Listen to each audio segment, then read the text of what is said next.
लेकिन मेरे मन में उसी समय विचार उठा कि एक नौजवान है जिस नौजवान में इस धरती की समझ है, पीड़ा है, जो उत्तराखंड की आवाज बन सकता है।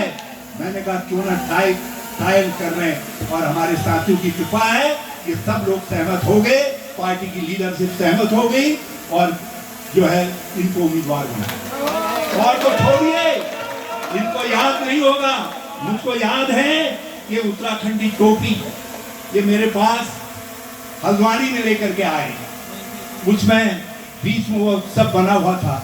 मैंने कहा भाई वो तो नहीं करेंगे, लेकिन मुंशारी और जौनसारी टोपी का मिश्रण एक टोपी है, सर्च की टोपी, उसको हम उत्तराखंडी टोपी घोषित करेंगे। तो जो व्यक्ति इतनी चीजों का ध्यान रखता हो, इतनी समझ रखता हो, और सबसे बड़ी बात, आज सारा उत्तराखंड, सारे लोग अपनी संस्कृति को बचाने के लिए चिंतित हैं। हमारी जमीनें बिक रही है, मिट्टी बिक रही है, अरे मिट्टी बिक जाएगी, हम कैसे ये परिवेश रहेगा, ये पर्यावरण रहेगा, ये हरियाली रहेगी जब मिट्टी बिक जाएगी? तो कैसे मिट्टी बिक जाएगी, परिवेश नहीं रहेगा तो संस्कृति कैसे रहेगी? कैसे रहेगी संस्कृति? और संस्कृति नहीं रहेगी तो ये महान पहचान, गढ़वाली पहचान, ये कुमाऊनी पहचान, ये उत्तराखंडी पहचान, ये केवल इतिहास के पन्नों में दर्ज होकर के रह जाएगी। महापाप किया, महापाप किया इन्होंने। विधानसभा में जो कानून नारायण दत्त तिवारी जी के समय में बना था, जिसको बाद में खंडूरी जी ने भी उसका अनुमोदन करके उसको और अच्छा बना दिया था कि बाहर का व्यक्ति, गैर उत्तराखंडी व्यक्ति केवल 500 और 250 मीटर वर्ग मीटर जमीन यहाँ खरीद सकेगा, और उस यूज में जमीन को नहीं खरीद लाएगा जिस यूज के लिए दी जा रही है, तो वो जमीन सरकार की हो जाएगी, और उसको समाप्त करके जितनी जो जमीन चाहे खरीद ले।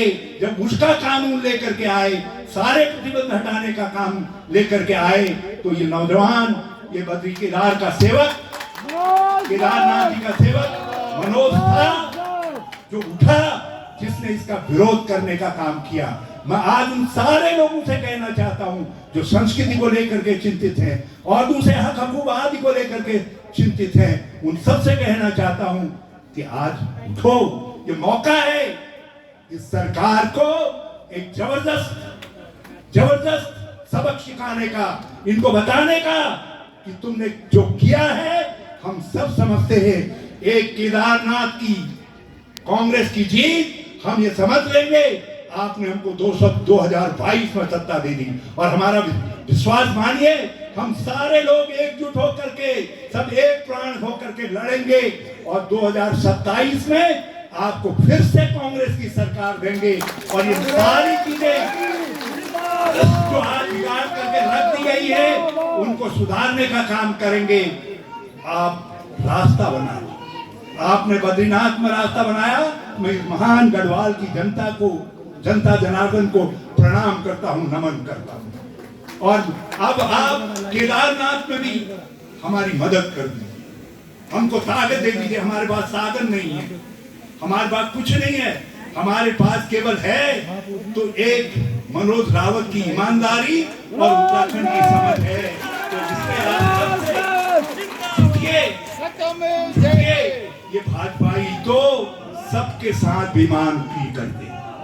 इन्होंने सैला रानी जी का दोहन किया। यदि सैला जी नहीं जाती, मैंने तो सैला जी के कहने पर बहुत सारे काम करवाए, बहुत सारे काम करवाए, लेकिन उनको ये किसी तरह चलेगी। लेकिन आज अरे तुम पिथौरागढ़ में मृतक आश्रित को टिकट दे रहे हो, तुम जो है बागेश्वर में मृतक आश्रित को टिकट दे रहे हो, तुम थराली में मृतक आश्रित को टिकट दे रहे हो, तो यही क्या बिगाड़ा था भैया? सैला ने क्या बिगाड़ा था तुम्हारा? बिगाड़ा तो हमारा था, लेकिन तुमने अपमानित किया। मुझे ताज्जुब है, मैं कहना चाहता हूं जो कांग्रेस के लोग उनके साथ गए थे, ये अकेले उनका अपमान नहीं है, कांग्रेस के दोस्तों जो उधर चले गए थे, ये उनका भी अपमान है। ये लोगों का इस्तेमाल करते हैं, एक नौजवान को पटाखा के तौर पर इस्तेमाल किया कांग्रेस को हराने के लिए, वोट काटने के लिए। मैं उनके साथियों से भी कहना चाहता हूं कि यदि तुम समझते हो तुमने मां का दूध पिया है, तुमने अन्न खाया है, तो तुम्हारी आत्मा जगनी चाहिए। आओ, आज मौका है, आज मौका है कि इधर आओ।